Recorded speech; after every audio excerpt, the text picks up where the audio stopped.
Sa disyerto ng gitnang silangan, 3 smugglers ang dumating na may hinahanap sa ilalim ng mga bato gamit ang malalaking talim. Matapos maghanap sa paligid, isang lalaki ang nakahanap ng butas sa lupa. Tinawag niya ang kanyang mga kaibigan at sama-sama nilang pinuno ng gas ang butas.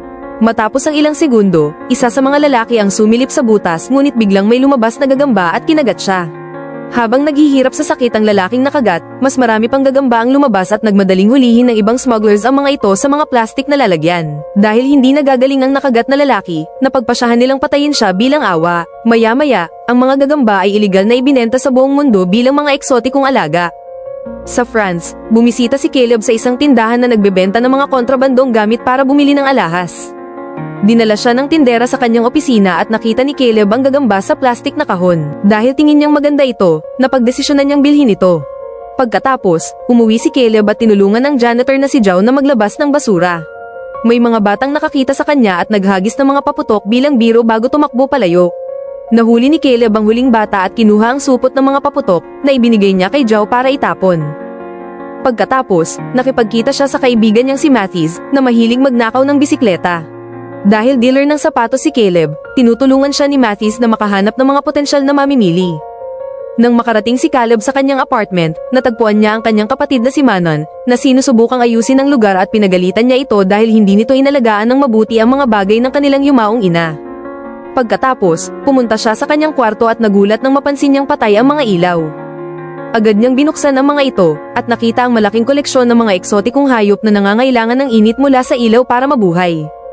Ang gagamba ay inilagay sa isang kahon ng sapatos, nangangako si Caleb na kukuha siya ng wastong salamin na bahay para dito sa susunod. Pagkatapos, sinigawan ni Caleb si Manon dahil pinatay nito ang mga ilaw na maaaring pumatay sa kanyang mga alaga. Sumigaw pabalik si Manon na ipinapakita na napakataas ng bayarin sa kuryente dahil sa kanya. Nawawasak na ang apartment at wala silang kakayahang ayusin ito, kaya sa tingin niya dapat nilang ibenta ito. Gayunpaman, tumanggi si Caleb dahil nasa lugar na ito ang lahat ng mga alaala ng kanilang ina. Nang gabing iyon, pumunta si Caleb sa isang party at nakabangga kay Tumani, na humihingi ng bagong sapatos dahil ang kasalukuyan niyang pares ay nasa masamang kondisyon. Nangako si Caleb na magkakaroon siya ng mga ito sa lalong madaling panahon at umalis si Tumani kasama ang kanyang aso matapos siyang pagbantaan. Pagkatapos, tiningnan ni Caleb si Claudia, isang dating kaibigan ng kanyang ina. Binigyan niya ito ng alahas na binili niya kanina bilang regalo ng pagpapaalam dahil lilipat na siya. Mukhang tumaas ang mga gastos sa upa at halos wala nang makakabayad sa gusali. Gumugol ang buong grupo ng oras sa party na naninigarilyo at naglalaro ng video games. Sa kwarto ni Caleb, gumawa ang gagamba ng butas sa kahon at nakalabas. Ilang oras ang nakalipas, umuwi si Caleb at kailangan niyang buksan muli ang mga ilaw. Nang buksan niya ang kahon, natuklasan niya na wala na ang gagamba at desperadong hinanap niya ang buong kwarto ngunit hindi ito nakita. Gayunpaman, nakakita siya ng isang kakon na itinago niya sa isa pang kahon bago napagpasyahang matulog sa sofa. Kinabukasan, ginising si Caleb ni Manon at ng ilang kaibigan na nagtatrabaho sa pagpapakumpuni ng banyo, kaya hindi siya makapaligo. Pagkatapos, dinala ni Caleb ang bagong sapatos kay Tumani at nakita sila ni Gilles, na nag-iisip na ang mga sapatos ay nagtatago ng mga ilegal na sangkap at pinaalalahanan si Caleb na binabantayan niya ito. Nagtago si Tumani sa supply room at sinubukang isuot ang kanyang bagong sapatos, ngunit agad niyang inilabas ang kanyang paa nang may kumagit sa kanya. Tumingin siya sa loob ng sapatos at may gagamba na lumabas para gumapang sa kanyang braso, kaya itinulak niya ito at pinatay gamit ang sapatos. Nang suriin niya muli ang sapatos, dosenas ng maliliit na gagamba ang lumabas at gumapang sa buong katawan ni Tumani, na nagdulot sa kanya ng pagkabahala habang kinakain ng kanyang aso ang orihinal na gagamba. Samantala, bumalik si Caleb sa kanyang silid at natagpuan ng buong grupo na nakatitig sa kanyang mga hayop, pinapuna siya sa pagbili ng mga ilegal na hayop. Patuloy na nakakakuha ng mga tawag si Caleb mula kay Tumani ngunit hindi niya ito pinapansin dahil nakikipagtalo siya sa iba para palabasin sila. Kapag nawala na ang lahat, isinara niya ang pinto at tinakpan ng bitak ng tuwalya para sa kaligtasan. Pagkatapos, sinubukan ni Caleb na tawagan si Tumani, ngunit hindi ito sumasagot dahil nasa matinding sakit ito. Ang kanyang balat ay may kakaibang marka at ang kanyang mga mata ay umiiyak ng dilaw. Nang sinubukan niyang tumayo para maabot ang telepono, nahulog siya at nabasag ang ilang baso, kaya ngayon dumudugo rin siya. Maya-maya, nairita ang mga kapitbahay dahil hindi tumitigil sa pagtahol ang aso ni Tumani. Sinubukan nilang tawagan siya at kumatok sa kanyang pinto, ngunit hindi siya sumasagot. Sa huli, binasag ni Gilles ang kandado at nagulat ang lahat nang makita si Tumani na patay sa sahig. Maya-maya dumating ang mga pulis ngunit tumanggi silang ipaliwanag kung paano namatay si Tumani, at kinakabahan ng mga kapitbahay nang makita nila ang mga opisyal na nakasuot ng maskara. Nagkaroon ng pagtatalo sa pagitan nila dahil maraming tao ang nagsisisi ito sa overdose, kaya kailangang pakalmayin sila ng mga pulis at ipadala sila sa kanilang mga apartment. Bilang pag-iingat, walang sino man ang pinapayagang umalis sa gusali sa ngayon. Kung may lagnat, kailangan nilang hintayin ang mga doktor na dumating. Pinanood ng mga kapitbahay ang katawan na dinala palayo bago pumunta sa kanilang mga tahanan. Matapos masagip ang aso ni Tumani, pinag-usapan ng grupo kung ano ang maaaring nangyari at nagtataka si Manon kung talagang nagbenta si Caleb ng ilang sangkap kay Tumani na ikinagalit niya.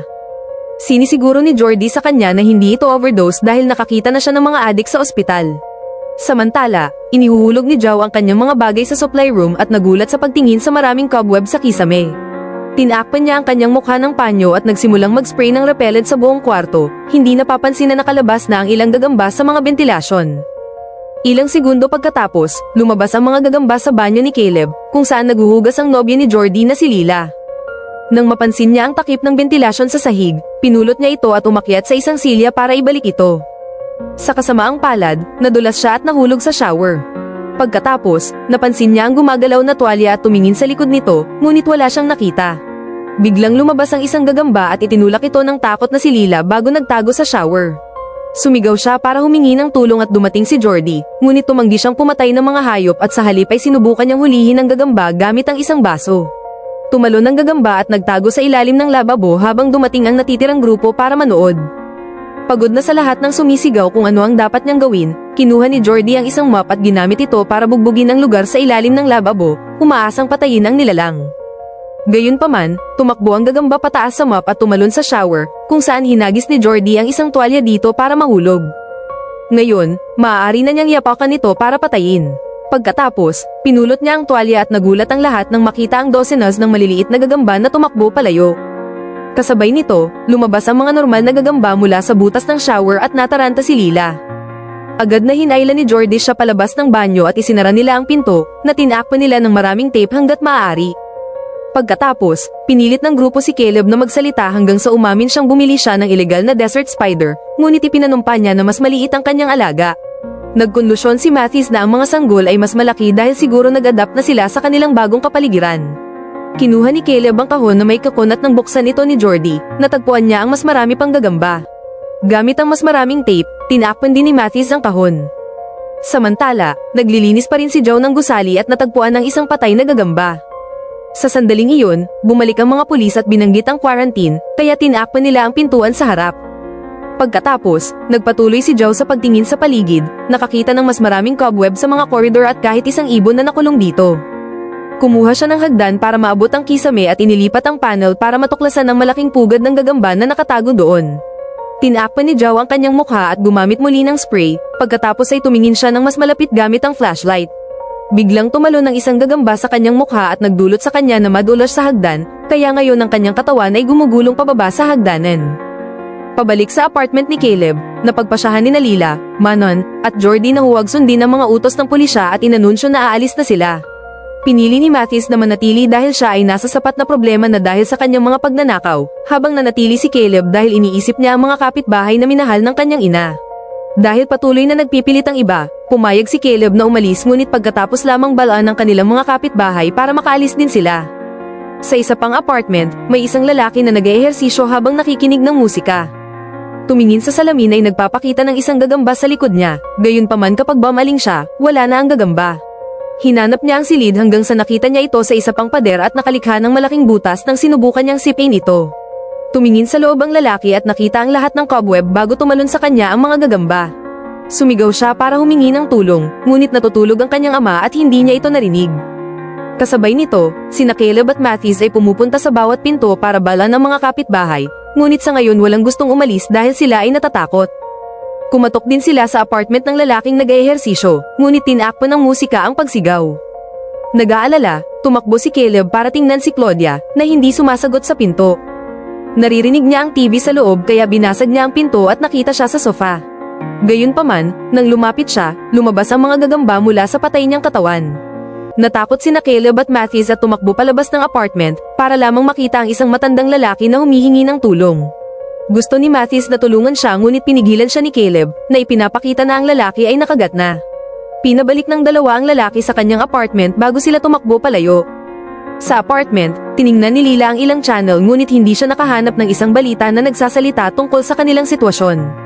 Naghanap si Jordy sa internet at natuklasan na ang mga ito ay gagamba ng Sicuredi family na maaaring lumaki ng 10 beses para labanan ang mga predator. Tiningnan ni Mana ng social media at hindi rin nakahanap ng anumang babala mula sa mga otoridad, tanging mga tweet mula sa mga kapitbahay na nagrereklamo tungkol sa lockdown. Biglang nakarinig sila ng ilang nabasag na salamin sa kusina at napansin ni Jordy ang isang kakaibang likido na dumudulas sa ilalim ng pinto. Nang tumingin siya sa loob, natuklasan niya na patay na ang aso ni Tumani at may gagamba na lumalabas mula sa kanyang tiyan. Mas lumala ang mga bagay sa buong gusali. Nahanap ng ama ang kanyang patay na anak habang patuloy na huhulihin ng lalaki mula sa koridor ang mga gagamba gamit ang mga baso, ngunit sa malaong panahon ay namatay din siya. Sa katunayan, may mga taong namamatay sa bawat palapag. Bumalik sina Mathis at Caleb sa kanilang apartment para lang mabangga ang kanilang mga kaibigan sa pinto, na desperado na umalis at tumangging bumalik sa loob. Biglang lumitaw si Gilles sa likod nila at sinimulang atakihin sila gamit ang isang baston, ibinagsak si Caleb bago tumingin kay Mathis. Sinubukan ni Mana na pakalmayin siya, kaya sumigaw si Gilles sa kanila at pinilit silang pumasok sa apartment para manatili doon gaya ng sinabi ng pulisya. Habang ipinapakita niya na hindi dapat nandito sina Jordy at Lila dahil hindi sila nakatira sa gusaling ito, pinilit ni Gilles ang kanyang daan at humingi na makita ang silid ni Caleb, pa rin iniisip na siya ay isang dealer ng mga ilegal na sangkap. Nang sinubukan ng iba na pigilan siya, lalo siyang naging kainahinala, kaya ang galit na si Caleb ay napagpasyahang payagan siyang dumaan. Tiningnan ni Gilles ang buong silid at natagpuan ang nakasarang kahon na sinimulan niyang tuhugin ng kanyang kutsilyo. Nang sapat na ang butas, lumabas ang mga gagamba at agad na tumakbo ang grupo palabas ng apartment, isinara ito para iwanan si Gilles na mamatay. Pagkatapos, kinuha nila ang hagdanan, nakahanap ng cobweb sa bawat sulok habang bumababa sila. Sa huli, naabot nila ang isang koridor na hinadlangan ng web at ang pinakamalaking gagamba na nakita nila sa ngayon. Biglang nawala ang mga ilaw, ngunit bumalik ang mga ito pagkatapos ng isang segundo. Nagkataon na ang mga koridor na ito ay may time-sensitive na mga bombilya. Nakapagpa siya na makarating sa garahe, bumaba ang grupo sa susunod na palapag para lamang makahanap ng mas marami pang cobweb at gagamba. Dahil wala silang ibang pagpipilian, lahat ay nagsuot ng kanilang mga hood at nagsimulang maglakad sa koridor habang nananatili si Manon sa likod para kontrolin ang mga ilaw na mukhang pumipigil sa mga gagamba. Ito ay tumagal ng mas matagal kaysa sa karaniwan ngunit nakarating sila ng ligtas sa kabilang panig. Ngayon ay pagkakataon na ni Manon na tumawid ngunit nang malapit na siyang maabot ang dulo, nawala ang mga ilaw at na-stuck siya sa ilang cobweb. Inilabas niya ang kanyang lighter at napansin ng isang gagamba na lumalapit, ngunit ang pagsunog nito ay magbabala sa iba kaya mabilis siyang tumakbo para makasama muli ang iba. Nang sinubukan ng grupo na umalis, hinawakan ng mga pulis ang pinto at hindi pinansin ang kanilang mga pakiusap para sa tulong. Ginamit ng mga lalaki ang lahat ng kanilang lakas para buksan ang pinto kahit kaunti para magamit ng mga pulis ang space na iyon para mag-spray ng gas sa kanila. Gusto ng grupo na patuloy na hilahin, ngunit binuksan ng mga pulis ang putukan sa pinto para ilayo sila. Wala silang choice kundi tumakbo sa nakakasindak na koridor muli hanggang sa bumalik sila sa hagdanan. Salamat sa gas, hindi tumalon ang mga gagamba sa kanila, ngunit nawawala si Jordy. Isang desperadong si Caleb ang pumasok sa koridor muli at nalungkot nang matagpuan si Jordy sa sahig na natatakpan ng cobweb at gagamba. Sinabi ni Jordy sa kanya na umalis at sa una ay tumanggi si Caleb, ngunit ngayon ang mga gagamba ay dumating para sa kanya kaya kailangan niyang tumakbo pabalik sa iba. Habang nababaliw si Lila sa pagkawala ng kanyang boyfriend, napansin ni Mathis ang isang kakaibang likido at tumingin sa itaas para matuklasan ng isang nakakatakot na tanawin, maraming katawan ang nahuli sa mga cobweb sa mga pader at kisame. Mayroon ding isang malaking gagamba na lumalabas mula sa web, kaya binigyang babala ni Mathis ang kanyang mga kaibigan at tumakbo ang grupo sa itaas pagkatapos isara ang pinto, iniwan si Jordy na mamatay mag-isa rin. Nakarating sila sa isang walang lamang silid at patuloy na sinubukan ni Lila na tumakbo pabalik sa kanyang boyfriend hanggang sa punto na nakipaglaban siya kay Caleb. Salamat, nagawa ni Mana na hawakan siya at panatilihing nasa loob habang naririnig nila ang dying screams ni Jordy. May isang bag sa sahig at natagpuan ni Mathis ang mga paputok ng mga bata sa loob, kaya sinindihan niya ang isa para magkaroon ng liwanag. Umiiyak ang iba para kay Jordy, kaya hiniling ni Mathis sa kanila na pagtibayin ang kanilang sarili dahil kailangan pa rin nilang tumakas. Naniniwala siya na sa pamamagitan ng paggamit ng mga paputok, malalabanan nila ang mga gagamba at makakarating sa bubong para humingi ng tulong. Una, naghagi si Mathis ng paputok sa koridor, at ang pagsabog ay nagdulot sa lahat ng mga gagamba sa kisame na mag-freeze. Pagkatapos, nagsimula ang grupo na maingat na maglakad sa koridor, gamit ang paputok bilang kalasag. Nang mamatay ang apoy, kumuha si Caleb ng Molotov mula sa bag at inihagis ito sa koridor. Nagsimula ng sunog na nagdulot sa mga gagamba na matakot at sumunod sa kanila. Agad na nagsimulang tumakbo ang grupo sa hagdanan, palaging sinisiguro na ibaling ang kanilang mga flashlight sa direksyon ng mga gagamba para bumili ng oras. Sa isa sa mga apartment, ang ilang kapitbahay ay humihingi ng tulong, ngunit sinabi ng mga lalaki sa kanila na manatili sa loob bago sila patuloy na tumakbo. Ang kanilang mga flashlight ay wala ng gaanong lakas na natitira, kaya ginalaw ni Mana ng kandado ni Gilles hanggang nakuha niya ang mga susi sa kanyang apartment at nagtago ang grupo sa loob. Isinara ang pinto bago maabot ng mga gagamba sila. Nagkaroon si Caleb ng breakdown, nakakaramdam ng pagkakasala sa pagsisimula ng pagsalakay ng gagamba na ito. Sinabi niya kay Lila ang tungkol sa kanyang komplikadong kasaysayan kay Jordy, na nagpapaliwanag na dati silang kaibigan noong bata na lumaki ng hiwalay. Biglang lumitaw ang isang ilaw sa bintana at pumasok ang isang grupo ng mga pulis. Tumanggi silang makinig sa mga pakiusap ni Caleb na tulungan ng ibang kapitbahay at sinampal siya ng isang pulis para patahimikin siya, kaya sinubukan ni Caleb na labanan. Madaling ibinagsak ng opisyal siya sa sahig at sinubukan ni Mana na tulungan ang kanyang kapatid para lamang maitulak din palayo. Tinamaan ni Matthews ang isa pang pulis at sa madaling panahon parehong grupo ay nakikipag-away sa isa't isa habang gumugulong sa sahig. Naghagis ang isang opisyal ng pepper spray kay Matthews at pagkatapos ay sinimulang sakalin siya, kaya kinuha ni Caleb ang nahulog na baril at binaril ang pulis para masagip ang kanyang kaibigan. Ang mga babae ay itinapon sa isang sulok at hinampos ng gas habang dalawang opisyal ay kailangang magtulungan para sa wakas ay madaig si Caleb. Ang buong grupo ay itinapon at dinala sa garahe, kung saan nagtago ang mga pulis para harapin ang mga gagamba. Habang pinupulot ng isang espesyal na koponan ng mga katawan ng mga nilalang, sinubukan ng nangungunang opisyal na ipaliwanag na halos nasera ng grupo ang kanilang operasyon. Sinasabi niya na lahat ng ginawa nila hanggang ngayon ay protocol para tulungan sila at na maraming opisyal din ang namatay, ngunit sa tingin ni Caleb ay hindi sila gumawa ng sapat at patuloy lang siyang sumisigaw sa kanya. Biglang nagsimulang umubo si Matthews, na nagpapakita na siya ay nakagat na.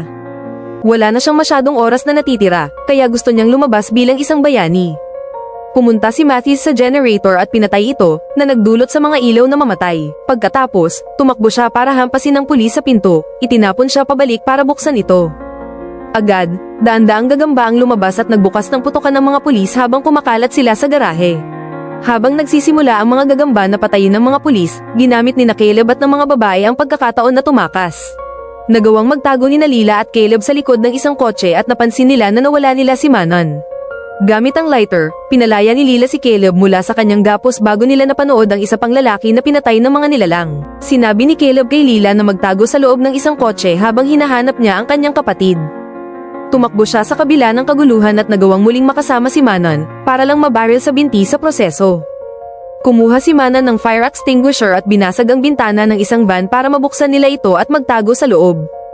Binusisi niya ang sugat ni Caleb at humingi ng tawad para sa kanyang asal, inamin na namimiss niya rin ang kanilang ina. Ibinigay ni Caleb sa kanya ang bracelet ng kanilang ina, sinasabi sa kanya na panatilihin ito. Hindi nagtagal ay lumitaw ang mga gagamba sa mga bintana, ngunit bago sila makapasok sa van, binuksan ni Lila ang mga ilaw ng isang kotse para takutin ang mga ito. Pagkatapos ay tumakbo ang mga magkapatid palabas ng van, iniiwasan ng mga pulis at gagamba hanggang makarating sila sa sasakyan kasama si Lila. Nagsimula siyang magmaneho sa garahe, nasasaktan ng ilang kotse, bisikleta, at kahit mga pulis sa kanyang daan palabas. Kinailangan niya ng ilang ikot ngunit sa huli ay nahanap niya ang exit, para lang makita ang isang napakalaking gagamba na humaharang sa daan.